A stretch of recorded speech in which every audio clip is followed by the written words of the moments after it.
Hi అందరికీ నమస్కారం. ఈరోజు వీడియో వచ్చేసి బీరకాయతో ఒక మంచి కర్రీ రెసిపీని అయితే షేర్ చేస్తున్నాను. మనము రెగ్యులర్గా చేసే విధంగా కాకుండా కొంచెం వెరైటీగా పాలు పోసుకొని ఈ కర్రీని తయారు చేసుకుంటాం కాబట్టి టేస్ట్ చాలా బాగుంటుందండి. రెగ్యులర్గా తయారు చేసుకునే కర్రీ కన్నా ఈ కర్రీ చాలా రుచిగా ఉంటుంది. మీ ఇంట్లో వాళ్ళకు ఇలా చేసి పెట్టారంటే ఈ కర్రీకి ఇంట్లో వాళ్ళందరూ ఫ్యాన్స్ అయిపోతారు. ఫ్రెండ్స్, మరి సింపుల్గా టేస్టీగా ఈ బీరకాయ కర్రీ ఎలా తయారు చేసుకోవాలో వీడియోలోకి వెళ్ళి చూసేయండి. ఫ్రెండ్స్, బీరకాయ కర్రీ తయారు చేయడం కోసం నేను ఇక్కడ ఒక 300 గ్రామ్స్ వరకు బీరకాయని తీసుకున్నాను. బీరకాయలను కడుక్కున్న తర్వాత పైన తొక్కు అంతా తీసేసుకోవాలి. ఇక్కడ వీడియోలో చూపిస్తున్నట్టు ఈ విధంగా బీరకాయకి మొత్తం తొక్కు అయితే తీసేసుకోవాలి. నేను తీసుకున్న బీరకాయలు చాలా లేతగా ఉన్నాయి, అందుకే పైన తొక్కు లైట్గానే తీస్తున్నాను.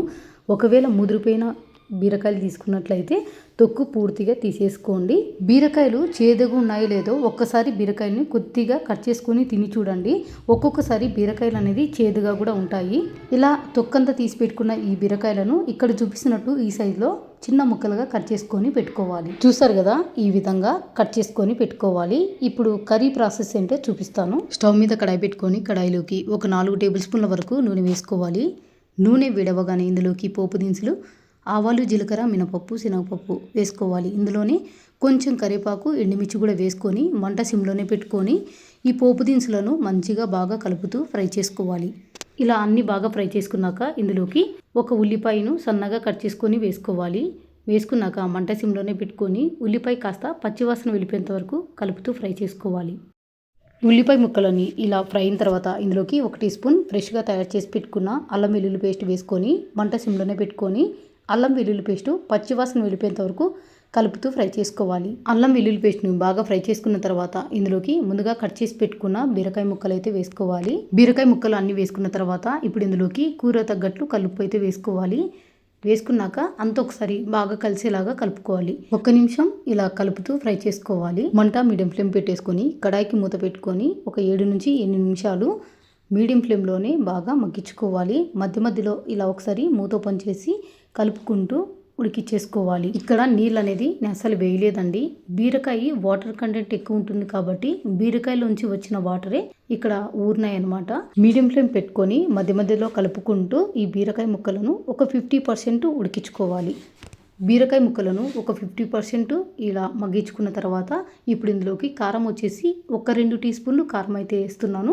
ఉప్పు కారం అనేది మీ రుచి తగ్గట్లయినా వేసుకోవచ్చు. తర్వాత ఒక 1/2 టీ స్పూన్ పసుపు, 1 టీ స్పూన్ ధనియా పౌడరు, ఒక 1/2 టీ స్పూన్ గరం మసాలా పొడి కూడా వేసుకొని ఈ మసాలాలన్నీ బాగా కలిసేటట్లు కలుపుకోవాలి. బీరకాయ ముక్కలకు ఈ మసాలాలన్నీ బాగా కలిసేటట్లు 1 నిమిషం ఈ విధంగా కలుపుతూ ఫ్రై చేయండి. మసాలాలన్నీ వేసుకొని 1 నిమిషం బాగా ఫ్రై చేసిన తర్వాత ఇప్పుడు ఇందులోకి గ్రేవీకి తగ్గట్లు పాలు అయితే వేస్తున్నానండి. పాలు కూడా కాంచి చల్లార్చుకున్న పాలనే పోసుకోవాలి. మీకు ఈ కర్రీ గ్రేవీ థిక్ కావాలో పల్చగా కావాలో దాన్ని బట్టి పాలు అయితే పోసుకోవాలి. నాకు ఈ కర్రీ మరీ గట్టిగా లేకుండా కొంచెం పల్చగా అయితే తయారు చేస్తున్నాను కాబట్టి 1.5 కప్పు వరకు అయితే పాలు పోసుకున్నానండి. పాలు పోసుకున్న తర్వాత అంత ఒకసారి బాగా కలిసేలాగా కలుపుకోవాలి. ఇలా కలుపుకున్న తర్వాత ఉప్పు కారం సరిపోయినా లేదో ఒకసారి చెక్ చేసుకోవచ్చు. నాకు ఈ కర్రీలో కొద్దిగా ఉప్పు అయితే పడుతుంది, అందుకు మళ్ళీ వేస్తున్నాను. వేసుకొని అంతా కలుపుకున్న తర్వాత కడాయికి మూత పెట్టేసుకొని మంట మీడియం ఫ్లేమ్ పెట్టుకొని ఒక 5-6 నిమిషాలు ఈ కర్రీని బాగా ఉడికించుకోవాలి. 6 నిమిషాల తర్వాత మీకు కర్రీ అయితే చూపిస్తున్నాను. బీరకాయ ముక్కలు చాలా మెత్తగా ఉడికిపోయి గ్రేవీ కూడా బాగా దగ్గర పడింది. చూసారు కదా, బాగా తిక్కుగా అయిపోయింది. అలాగే కర్రీలోంచి ఆయిల్ అంతా ఇలా పైకి వచ్చేసిందంటే మనకి ఇక్కడ కర్రీ అయితే రెడీ అయిపోయినట్టే అండి. నేను తీసుకున్న బీరకాయ చాలా లేతగా ఉందండి, అందుకే కర్రీ కూడా తొందరగా ఉడికిపోయింది. లాస్ట్ ఆఖరిగా ఇందులోకి కొంచెం కొత్తిమీర వేసుకొని కలుపుకొని స్టవ్ ఆఫ్ చేసుకోవడమే. ఏ కర్రీలోకైనా నేను కొత్తిమీర అయితే ఖచ్చితంగా వేస్తానండి, ఎందుకు ఆ ఫ్లేవర్ అనేది నాకు చాలా ఇష్టము. ఫ్రెండ్స్, అంతేనండి, ఎంతో సింపుల్గా వెరైటీగా బీరకాయ కర్రీ అయితే రెడీ అయిపోయింది. ఫ్రెండ్స్, మరి చూసారు కదా, సింపుల్గా వెరైటీగా బీరకాయ కర్రీని మీరు కూడా తప్పకుండా ట్రై చేయండి. ఫ్రెండ్స్, వీడియో నచ్చితే మాత్రం లైక్ చేయండి, షేర్ చేయండి, అలాగే ఛానల్ని సబ్స్క్రైబ్ చేసుకోండి. ఇంకా ఇలాంటి వెరైటీ వంటకాల కోసం పక్కనున్న బెల్ ఐకాన్ని యాక్టివేట్ చేసుకోవడం మాత్రం మర్చిపోకండి. Thank you for watching.